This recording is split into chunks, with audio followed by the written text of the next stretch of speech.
Hi book lovers, welcome back to my channel. For today's video, I thought it would be a little fun to look at my Goodreads to see some of the lowest rated books, the worst rated books that I love. These are books that I gave 4 or 5 stars to, but they have less than 3.5 stars on Goodreads. Obviously, Goodreads ratings, take it with a grain of salt, but I wanted to see exactly which books people hate that I love, and it turns out a lot of these are just smutty novellas, which I'm not too surprised by. You are definitely going to hear me talking about some Jessa Kane today. A few of these I was actually really surprised that they had low ratings because the authors are pretty popular, but I guess with popularity you just get a lot more haters. I also kind of wanted to take a look at the reviews for some of these books because I am very curious what people are saying about them. So let's just jump into it. Here are some books that I love with the worst ratings, the lowest ratings on Goodreads. Starting off with the worst ranking with 3.3 stars on Goodreads, it is of course my girl Jessa Kane. This is actually her debut book, her debut novella. It's She's Too Young, and I freaking love this book. I gave it 5 stars. It's definitely the one 5-star read with the worst ranking on my Goodreads. And I mean, I'm not too surprised by this one. It was her very first book, her very first novella, and she actually started pretty out there because the heroine here was 17, which is the reason why this novella got banned from Amazon. I don't remember how I even discovered Jessa Kane for the first time. It might have been through Alexa Riley back when I was reading Alexa Riley, but I somehow discovered her and just ate this novella up. The writing was great for smut, and I believe this novella was written entirely from the hero's point of view, so you knew firsthand how deranged this guy was for the heroine. He's an older, filthy rich CEO who just instantly went after the heroine as soon as he saw her, and that is my jam, okay? So I fell instantly in love with this novella, with this debut, but I can understand why people did not. There's the whole 17-year-old heroine thing. It is insanely over the top, and since this was Jessa Kane's debut, no one had any idea what they were getting into. I had no idea what I was getting into when I read this one, and then eventually it did get banned on Amazon, so you can't buy it there, but I think Jessa Kane does have it as a freebie if you sign up for her newsletter. You'll get both She's Too Young and the sequel, She's Still Too Young, where the heroine is finally 18. But let me find some funny reviews, funny 1-star reviews, because I know those exist.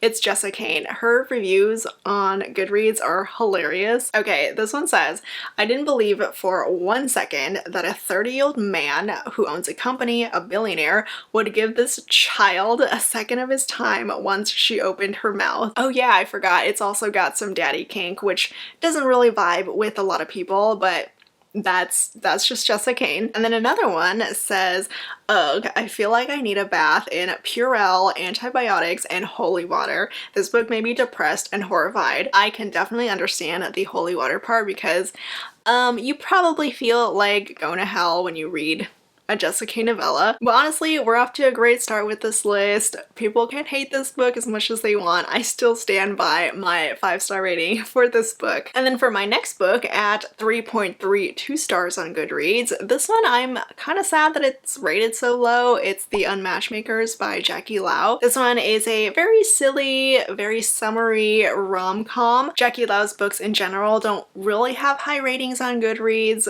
but this one is actually one of the better ones that I've read from her. It's a romance between former childhood friends. Both the main characters' parents are best friends, but they themselves haven't seen each other for years. But when they finally do, while they're on vacation together, they realize that they're very attracted to each other. So it is a really fun premise. They're on this cute little vacation together, and add in the fact that their parents don't actually want their kids to end up together. It's just some silly fun. The moms are very over the top, which I can see why people would not like that part. The mom's plot definitely overtook the romance at times, but I personally didn't mind it. I gave this one 4 stars. I listened to it in audio, and it was just a very entertaining time. It is perfect to read during the summer, like if you're on vacation and you want to read about people being on vacation and having this cute summer fling that actually leads to more. definitely check this one out. This one, I gotta say, needs more love. This next book also needs some more love. It's Booked on a Feeling by J.C. Lee. This book is my favorite from J.C. Lee so far, mostly because I am a total sucker for the friends to lovers trope. It's childhood friends to lovers. It's set in a small town where they grew up together. The heroine moved away to become the successful lawyer, but it turns out that she actually kind of hates her job, and the hero is still stuck in their small town trying to decide what he wants to do with himself. This one was a 4-star read for me. It was just so wholesome and sweet. It is pretty low steam though. JC does not write hot books, but I adore the main characters here. I especially love the fact that the hero has had this unrequited crush on the heroine since forever, and the moment that she finally realizes that her best friend is actually this really hot dude, it is so adorable and you're just rooting for the happily ever after. Sadly, this one has a 3.35-star rating on Goodreads. I do feel like one of the reasons why this book is rated so low is maybe because the writing is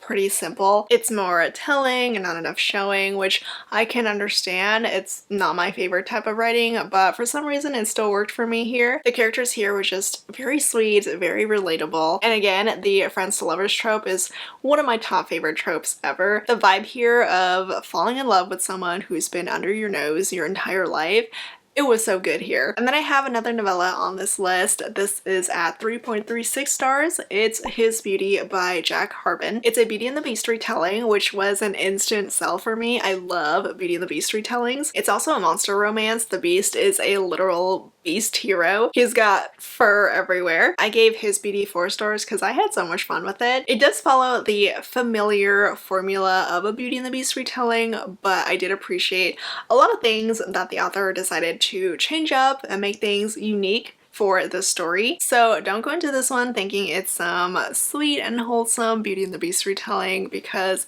it's not. The heroine definitely has some dirty times with the grumpy, beastly monster hero. I'm actually pretty surprised that this one doesn't have better ratings. It might be because it's very short. It is a novella, so there's not much to it. And when you write fantasy, even if it is a Beauty and the Beast retelling, you want some sort of development with the world, the characters, things like that, and this didn't have enough pages for that. And maybe the readers who've tried this one aren't actually monster romance readers, so that part was a little too much for them. But whatever the reason, if you are in the mood for a Beauty and the Beast retelling and you do want something short and smutty, this one is a good one to try. The next book I love with another terrible rating is Trailer Park Virgin by Alexa Riley. This one has 3.36 stars as well, like His Beauty on Goodreads. I actually really like this novella. It was one of the Alexa Riley novellas that I would go back to occasionally to reread just because it was so forbidden and so taboo, because it's an MFM romance between the heroine and her stepdad and stepbrother. And this is another novella that actually got banned on Amazon before Alexa Riley as a whole got banned on Amazon. The reason why this one got banned on Amazon was because in the original version it was a lot more incestuous. I don't remember exactly how. There might have been some fluid exchange between the dad and the son through the heroine. So Alexa Riley did have to do a little rewrite before putting it back up on Amazon. But that being said, I still kind of love this one. I gave it 4 stars. It's just straight up erotica. There isn't even that much romance to it, but I did find a great review that perfectly encompasses what this novella is about. It says, "You want smut? Read this book. You want stepbrother smut? Read this book. You want stepfather smut? Read this book. You want a taboo story? Read this book. You want to read about dirty kitchen floor sex? Read this book. You want it hot and dirty and quick enough to read during your lunch break? Read this book. You want trailer park version smut? Read this book." So this one is probably the hottest and dirtiest Alexa Riley book for me, just because of the whole taboo sharing aspect. But then again, Alexa Riley is just not on Amazon anymore. Shit went down and they got booted for good, but I still wanted to include this one just because it has such terrible ratings on Goodreads, but I still loved it for what it was, which was pure smut. And then I have one of my favorite groveling romances with 3.37 stars on Goodreads. It's a wild book, so I can definitely see why people didn't really like this one, but I was just there for the grovel, which worked for me. It's The Big Bad Wolf's Ex by Tanya Brooks, and this one I gave 4 stars to, but clearly not a lot of other people did. The reason behind the groveling, like the reason why the hero had to grovel, was pretty dang awful. The hero literally kicks out his pregnant mate because he thinks that she cheated on him. He believes that he's sterile, so there's no way that he could have gotten her pregnant, so she had to have cheated. Obviously that is not the case. He is not sterile, but he has no idea, so he kicks her out, tosses her out with nothing except the clothes on her back. So yeah, he's awful. I can see why people would hate this book because of how terrible the hero is, but the grovel here is great. We also have some good despair and regret and self-hatred from the hero for what he did. So if you like grovel, read this novella. If you want a good romance that is well developed with some good paranormal aspects to it, this is not the novella for you. It's just straight up grovel, which is why it was perfect for me, but I can see why people do not like it. And then I have 99% Mine by Sally Thorne. This is Sally Thorne's second release. It was released like a year or two after The Hating Game, and this book did not live up to all the love that The Hating Game got. It has a much lower rating on Goodreads at 3.37 compared to Sally Thorne's debut, which is unfortunate because of how big and popular and beloved The Hating Game is. Like, it even got a whole movie adapted. So the hype for her second release was intense, and sadly it didn't really live up to a lot of people's expectations, though I personally had a lot of fun with it. I gave it 4 stars. I didn't love it as much as The Hating Game, but I didn't hate it as much as everyone else did. It's a brother's best friend romance. We have a heroine who is in unrequited love with her brother's best friend, but the thing about this heroine is that she doesn't just sit back and do nothing about it. She actually goes after the hero, so she is very forward. She gets intense, she puts herself out there, she is extremely horny for her brother's best friend. So it wasn't a bad book, at least not for me, but I think it's just because people had such high expectations after The Hating Game that when they got to this, it was just such a letdown. So the rating just plummeted for this one. And then I shockingly found a Talia Hibbert romance with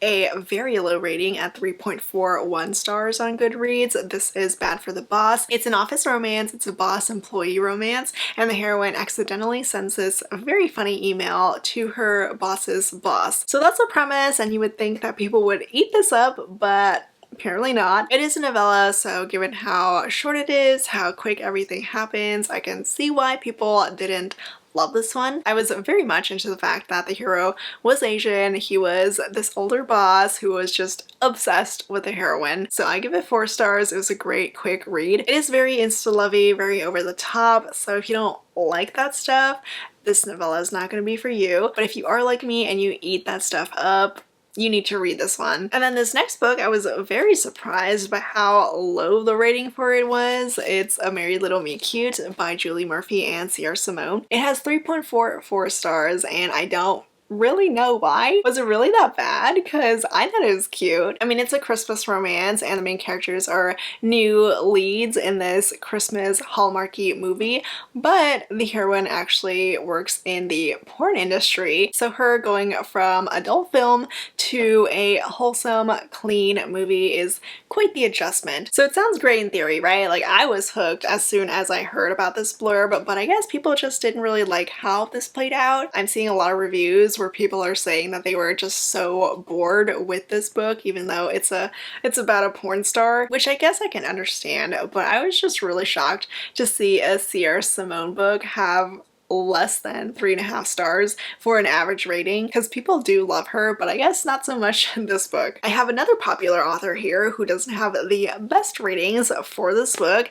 This is Too Hot to Handle by Tessa Bailey. This is one of her older releases from an older series. It's book 1 in the Romancing the Clarkson series, but I feel like when this originally came out, like when I read it for the first time, the ratings for it weren't this low. I don't know if it just gradually got lower and lower, or after Tessa blew up with It Happened One Summer, people were discovering more of her stuff and not loving it as much. I will say this book is the weakest one in the Romancing the Clarkson series for me, though I still gave it 4 stars. I still adore this series. Like, the idea behind this book and the whole series, I thought it was great. It's about these 4 siblings. They're not the closest siblings, they're sort of estranged, but they all go on a road trip together after the death of their mother because it was her last dying wish. The heroine here is one of the sisters, and when they stop in a small town during their road trip, she falls in love with the town's bad boy. If you've read Tessa Bailey, you pretty much know what to expect here. We have a dirty talking hero, lots of chemistry, insta-lust, and insta-love. I'm a Tessa Bailey fangirl, so all of that usually works for me. I can see why it wouldn't work for others, but I am a little sad that the series doesn't have more love. It's not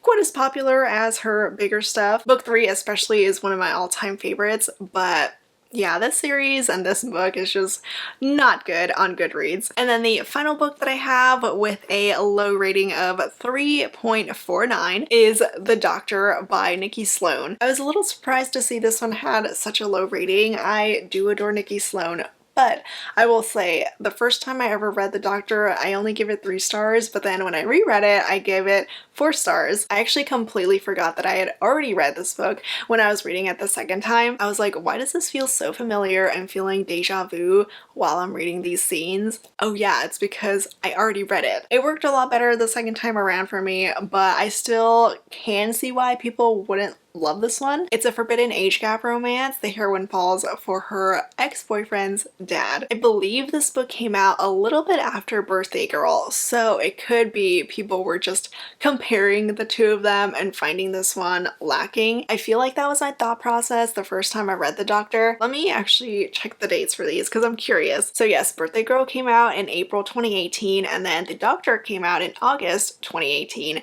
So unfortunately, Nikki Sloan came out a little bit after, and I have no doubt that people were comparing the two. But hey, it's still a hot read. Nikki Sloan is always great for some good smut. I love her writing and I love the series as a whole. Book 4 is my personal favorite in this Nashville Neighborhood series, but if you're looking for a good taboo romance, if you're looking for some good steam, you can't go wrong with The Doctor or Nikki Sloan in general. So those were some books that I found with the lowest ratings on Goodreads, but I still love them. I stuck to like a 3.5 star or lower rating just because there's a lot more that I could have picked from, but I feel like in general, if a book has less than 3.5 stars for an average rating, it's a pretty low rating. I am curious to hear if you guys have read any of these books that I mentioned. Let me know your thoughts. I would love to hear them, and as always, links to all the books that I mentioned will be down in the description below. Thank you so much for watching, and I will see you all next time. Bye!